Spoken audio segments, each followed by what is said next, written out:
साने गुरुजीमध्येच मुलांना मिळू शकतात आणि ते संस्कार मिळाले की आमच्या गावातली मुलं इतर गोष्टींमध्ये जात नाही आणि म्हणून फक्त संस्कारासाठी आम्हाला तुमच्या शाळेमध्ये घालायचंय असे सुद्धा निरीक्षण करणारे पालक आहेत. तर माझं हे लांबत चालेल, खूप बोलण्यासारखं खूप आहे, सांगण्यासारखं खूप आहे,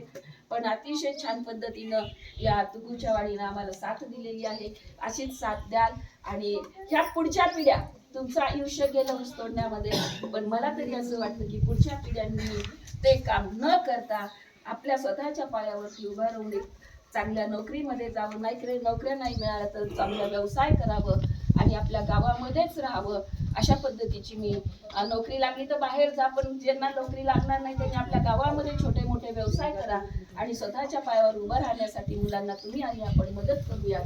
एवढंच या ठिकाणी म्हणेल. आणि या ठिकाणी मंचावर उपस्थित असणारे आमच्या संस्थेचे अध्यक्ष ॲडव्होकेट उद्धवरावजी कराड साहेब उर्फ अण्णा,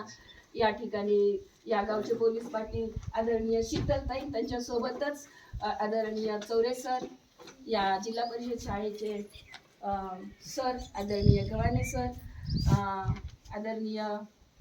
पिंटू महाराज, मला समजलं त्याचं नाव पिंटू महाराज, आणि आपण सगळे ग्रामस्थ या ठिकाणी उपस्थित झालात, आमचा मान सन्मान केलात आणि आमच्या विद्यार्थिनीचा, आमच्या मुलांचा तुमच्या